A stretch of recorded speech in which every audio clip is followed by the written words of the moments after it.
The discovery in silence. Jake Morrison wiped the grease from his hands with a torn rag, staring at the old military footlocker he'd discovered buried beneath years of accumulated junk. In his garage, the thing had been calling to him for weeks. Now, sitting there like a patient ghost waiting for acknowledgement.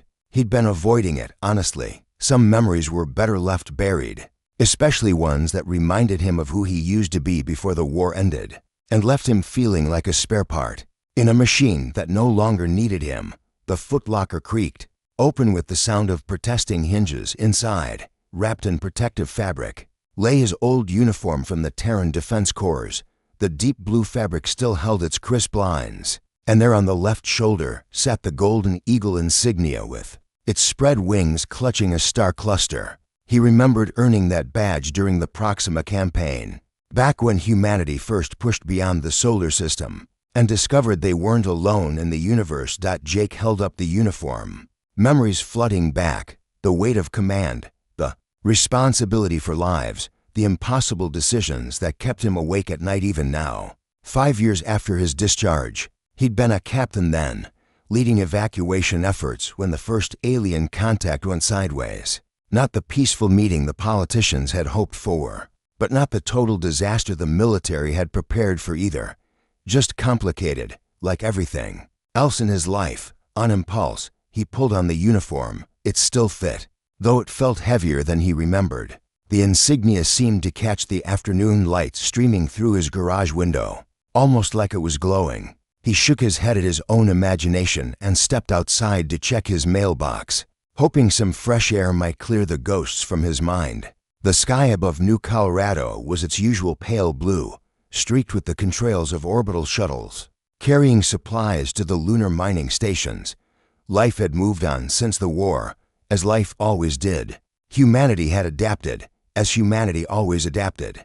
They'd learned to coexist with the various alien species they'd encountered, built trade relationships, established diplomatic protocols. It was messy and complicated, but it worked. That's when he saw her. She emerged from the heat shimmer on the horizon like a mirage made real, walking with purpose across the empty field that bordered his property. At first glance, she looked human, tall, graceful, with silver hair that caught the sunlight. But as she drew closer, Jake noticed the subtle differences that marked her as something else. Her ears came to delicate points, her skin had an almost luminescent quality, and her eyes held depths that seemed older than her apparent age. She approached his fence line and stopped, her gaze fixed on the insignia on his shoulder. Her expression shifted from curiosity to something approaching awe, then to what looked like recognition. She spoke in accented but clear English, her voice carrying musical undertones that no human throat could produce. "The Eagle of Proxima," she said, and there was reverence in her tone that made Jake uncomfortable. "I had thought you were legend." Jake frowned, instinctively taking a step back. "I'm sorry. Do we know each other? I think you might have me confused with someone else." She shook her head, silver hair catching the light. "There's no confusion. You bear the mark of the Sky Render, the one who held the line when the void ships came. My people have searched for you across 7 systems. Your people." Jake's hand moved instinctively toward where his sidearm would have been. Old habits, dying hard. "Who exactly are your people?" "I am Zera of the Luminary Remnant," she said, and then did something that nearly made Jake's heart stop. She dropped to one knee in the dirt beside his fence, pressing her hand to her heart in a gesture of deep respect. "And I have come to warn you. The darkness that you faced at Proxima is returning, and only the Sky Render can stop it." Jake stared down at her kneeling form, his mind racing. The war was over, had been over for 5 years. He was just a mechanic, now fixing shuttles and trying to forget the weight of command. But the way she looked at him, the certainty in her voice, sent a chill down his spine that had nothing to do with the afternoon breeze. "Lady, I think you've got the wrong guy," he said, but even as the words left his mouth, he felt the familiar weight of destiny settling on his shoulders like a cloak he'd thought he'd discarded forever. Echoes of Warzara rose gracefully from her kneeling position, her luminescent eyes never leaving Jake's face. The insignia on his shoulder seemed to pulse with its own light, responding to her presence in ways that defied explanation. Jake noticed it too, glancing down at the badge. With growing unease, "The mark recognizes its purpose," Zara said softly, "as it recognized you 5 years ago when you stood against the void wraiths above Proxima Centauri." Jake's blood went cold. The void wraiths, that was classified information, buried so deep in military files that most people didn't even know they existed. The official story was that Proxima had been attacked by rogue AI ships from a failed colony. Only a handful of people knew the truth about the entities that had emerged from the dark space between stars, things that fed on life itself and left empty husks of planets in their wake. "How do you know about the wraiths?" Jake asked, his voice barely above a whisper. "Because my homeworld was the first to fall to them 3 centuries ago." Zara's expression grew distant, haunted. The Luminari were once a proud people, builders of great cities that touched the stars. We thought ourselves safe in our isolation, protected by the vast emptiness of space. We were wrong. She gestured toward the horizon where the heat shimmer still danced. When the wraiths came, they devoured everything. Light, warmth, hope itself seemed to drain away wherever they passed. My ancestors fled in whatever ships they could find, carrying only fragments of our civilization and the knowledge that somewhere a guardian would rise to stand against the darkness. Jake shook his head, trying to process what she was telling him. "I'm not a guardian.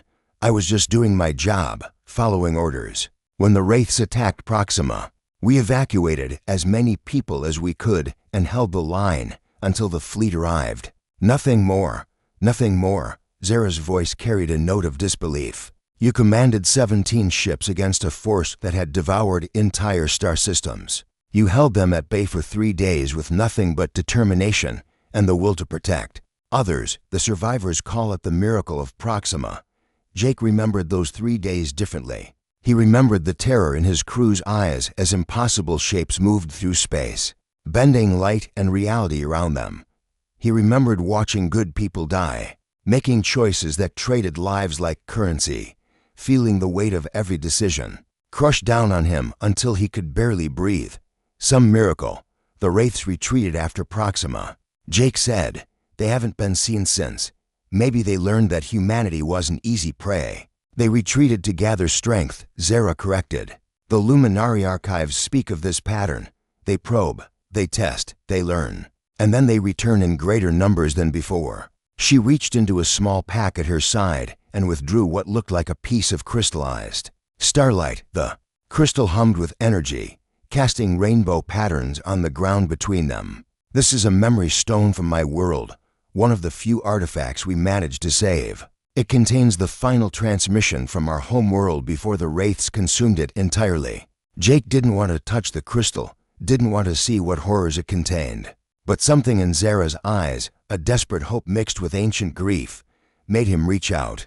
The moment his fingers made contact with the stone, visions flooded his mind. He saw cities of impossible beauty, spires that seemed to be carved from pure light reaching toward purple skies. He saw the Luminari people in their glory, tall and graceful, their society built on art and philosophy and the pursuit of knowledge. And then he saw the darkness coming, creeping across their world like a living shadow that devoured everything in its path. The screams of the dying, the sight of proud beings reduced to empty shells, the final desperate message sent into the void warning others of what was coming. Jake staggered back, releasing the crystal as the visions faded. His hands were shaking, and he felt sick to his stomach. "God," he whispered. "How many worlds?" 17 that we know of." Zara replied, carefully returning the crystal to her pack. "Perhaps more. The wraiths are methodical, patient. They take their time consuming each world completely before moving on to the next. And you think they're coming back to human space?" "I know they are." Zara's voice was grim. "The memory stones on 3 different worlds have begun resonating in the past month. They only do that when the wraiths are actively moving through this sector of space. My people's scouts have detected void signatures near the edge of human territory." Jake looked down at his uniform, at the insignia that had somehow known to respond to Zara's presence. Part of him wanted to tear it off, to throw it back in the footlocker and pretend this conversation had never happened. He'd done his duty once already.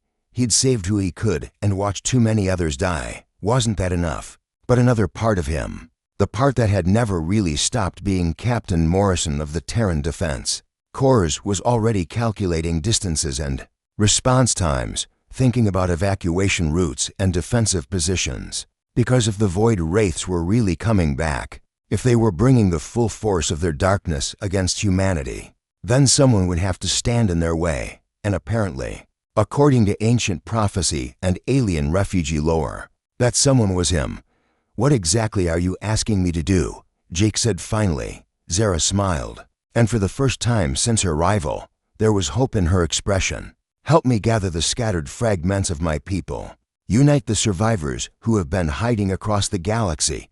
And when the Wraiths come, be the guardian our prophecies promised. Be the sky render once more." Jake looked at his small house, his quiet life, his simple existence as a mechanic who fixed shuttles and tried not to think about the past. Then he looked at Zara, at the desperate hope in her ancient eyes, and felt the weight of destiny settling on his shoulders once again. "I'm going to need a bigger ship," he said. The call to arms. Jake's old service contacts proved more reliable than he'd expected. Within 6 hours of making the call, Commander Torres of the Terran Defense Corps was sitting in Jake's living room, looking uncomfortable in civilian surroundings. The man had aged since Jake last saw him, gray threading through his dark hair and new lines around his eyes, but his bearing still held the rigid discipline of career military. "You disappeared on us, Morrison," Torres said, accepting the coffee. Jake offered. "One day you were Captain Morrison, hero of Proxima. The next day you'd submitted your resignation and vanished into the civilian population. Command wasn't happy. Command got 3 years of good service out of me after Proxima." Jake replied, "I paid my debt." "Your debt?" Torres raised an eyebrow. "Jake, you saved 2 million people. If anyone was owed a debt, it was humanity owing you." Jake glanced toward the kitchen where Zara was examining his coffee maker with scientific curiosity. The luminary woman had insisted on staying close, claiming that the Void Wraiths had ways of tracking their enemies across vast distances. Jake wasn't sure he believed that, but he wasn't taking chances either. "Tell me about the Void signatures," Jake said, changing the subject. Torres's expression grew serious. "Classified material, Jake. You don't have clearance anymore." "I have something better than clearance." Jake gestured toward Zara, who chose that moment to enter the room, carrying a steaming mug of coffee and looking pleased with herself for mastering human technology. "I have someone who's been fighting these things longer than humanity has existed." Torres studied Zara with the calculating gaze of a professional soldier. "Luminary remnant, you said. Our xenobiological files don't have much on your species, because we have been very good at hiding," Zara replied, settling gracefully into Jake's armchair. "Survival required invisibility, but now survival requires alliance." "The signatures," Jake pressed. "What exactly are your scouts detecting?" Torres was quiet for a long moment, clearly weighing orders against necessity. Finally, he sighed.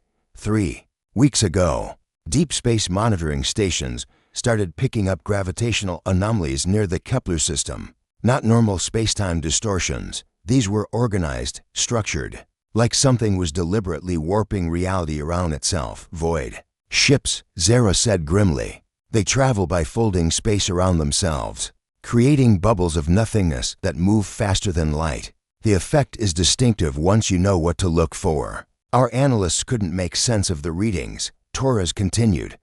"But yesterday, we lost contact with the research station orbiting Kepler 4 Last transmission was garbled, something about darkness spreading across the sensor rays." Jake felt the familiar chill of recognition. He'd seen that same pattern at Proxima, the way the Wraiths consumed energy itself before moving on to more complex forms of life. "How long do we have?" "At their current rate of movement, 6 months. Before they reach the outer colonies. Maybe 8 if they stop to feed." "Feed?" Torres looked between Jake and Zara with growing alarm. "The Void Wraiths sustain themselves by draining life energy," Zara explained. "They prefer worlds with complex ecosystems, but they'll consume any source of biological energy they encounter. Research stations, mining colonies, even the bacterial colonies in hydroponic gardens. Torres went pale. The outer colonies have 40 million people. Jake corrected grimly. If the wraiths are already moving through Kepler's system, then any inhabited worlds in their path are already gone. The room fell silent as the implications sank in. Torres stared into his coffee as if it might contain answers to impossible questions. Zara sat perfectly still, her luminescent eyes distant with the weight of memories stretching back centuries. "What do you need?" Torres asked finally. "Everything," Jake replied. "Ships, crews, weapons, supplies. And I need them without going through normal channels. If we alert the bureaucrats about what's coming, they'll spend 6 months arguing about response. Protocols while worlds die. That's asking me to commit treason. That's asking you to save humanity." Torres was quiet for another long moment. Then he reached into his jacket and withdrew a secured data pad. "There's a mothballed fleet depot in the asteroid belt near Ceres. Old ships mostly, but they're space-worthy and heavily armed. The crews that maintain them are scattered across the outer colonies, but they're good people. They'll answer the call if it comes from you." Jake took the data pad, feeling its weight like a physical burden. "What about official support? I'll give you 72 hours before I have to report this conversation to command. Use them wisely." After Torres left, Jake found himself standing in his garage again, staring at the open footlocker that had started this whole chain of events. The uniform lay where he'd discarded it, but the insignia still seemed to catch the light in ways that defied physics. "Regrets?" Zara asked. "From the doorway, always," Jake replied. "But that doesn't change what needs to be done. The Luminari have a saying," Zara said, moving to stand beside him. "The Guardian chooses the burden, but the burden also chooses the Guardian. You could have remained hidden, let others face this threat, but you didn't. Maybe I'm just too stubborn to know when to quit. Maybe that's exactly what the galaxy needs." Jake picked up the uniform, feeling the familiar weight of duty settling on his shoulders. When he put it on this time, it felt different. Not heavier, but more complete. Like he was finally wearing something that fit properly after years of ill-fitting civilian clothes. "So where do we start?" he asked. Zara smiled, and Jake caught a glimpse of what the Luminari must have been like in their glory days, before the darkness came for them. "We start by gathering the scattered children of light. My people have been preparing for this day. For 3 centuries, it's time to call them home." As Jake sealed the footlocker and prepared to leave his quiet life behind once again, he couldn't help but wonder if this time would be different. If this time, instead of just holding the line, he might actually find a way to push back the darkness. For good. The insignia on his shoulder pulsed once, as if in response to his thoughts, and Jake decided to take that as a good sign. Fragments of light. The journey to the asteroid belt took 18 hours in Torres's appropriated transport, but Jake used every minute to study the files Zara had shared with him. The Luminari remnant wasn't just a few scattered refugees, as he'd initially assumed. They were a network of survivors spread across dozens of worlds, each group carrying a piece of their original civilization's knowledge and culture. "Your people have been busy," Jake observed, scrolling through technical specifications that seemed to blend art and science in ways human engineering had never considered. "Some of these ship designs are remarkable. We learned to make beauty from necessity," Zara replied from the pilot's seat. "When everything you know is reduced to fragments, you either let those fragments scatter to the wind or you find ways to make them shine brighter." The asteroid where they'd arranged to meet the first group of Luminari looked unremarkable from the outside, just another chunk of rock and metal drifting in the belt. But as their transport approached, sections of the asteroid's surface slid aside to reveal hidden docking bays carved into the stone itself. "Impressive camouflage," Jake said. "How long have your people been hiding here?" "This particular outpost was established 40 years ago," Zara replied. "After the first human expansion into the belt, we realized that hiding among your asteroids would provide excellent cover." The docking bay they entered was larger than it had appeared from outside, with multiple levels carved into the rock and connected by graceful bridges that seemed to glow with their own inner light. Jake counted at least a dozen ships of various sizes, all bearing the distinctive curved lines and luminescent hull panels that marked them as luminari. "Construction. Welcome to Haven 7, said a voice from behind them as they disembarked. Jake turned to see another luminari approaching. This one male with the same pointed ears and luminescent skin as Zara, but with hair the color of burnished copper. "I am Kale, keeper of this sanctuary." Kale, Zara inclined her head respectfully. "This is Jake Morrison, the sky render of human prophecy." Kale studied Jake with eyes that held depths of ancient wisdom. "You look smaller than the stories." Suggested, "I get that a lot," Jake replied dryly. "The stories tend to leave out the part where I spent most of the battle scared out of my mind and improvising as I went." To Jake's surprise, Kale laughed. "Fear and improvisation. Yes, those sound like the tools of a true guardian. Come, the others are waiting." They were led deeper into the asteroid, through corridors lined with crystalline formations that provided soft, natural lighting. Jake noticed other luminari moving through the passages, some carrying tools and equipment, others tending to what appeared to be hydroponic gardens growing in carved alcoves. "How many of your people are here?" Jake asked, "in this sanctuary?" "Perhaps 200, Kale replied. "Across all the sanctuaries and hidden settlements. Maybe 10,000 total. We are not many, but we are determined." They entered a large chamber where dozens of luminari had gathered, their collective presence making the crystalline walls glow brighter. At the center of the room stood a holographic projector displaying a three-dimensional map of local space, with red indicators marking the advancing Void Wraith fleet. "The darkness spreads faster than we anticipated," said an elderly luminari woman, her silver hair braided with what looked like threads of pure light. "3 more worlds have gone silent in the past day, Honored Vera," Zara said. "Boing do." The older woman, "What is the current estimate of their approach?" "For months, perhaps less." Vera replied grimly. "They seem to be following the trade routes, consuming every source of life they encounter." Jake studied the holographic display, his tactical mind automatically calculating vectors and defensive positions. "What about evacuation efforts? Are the human colonies receiving warnings?"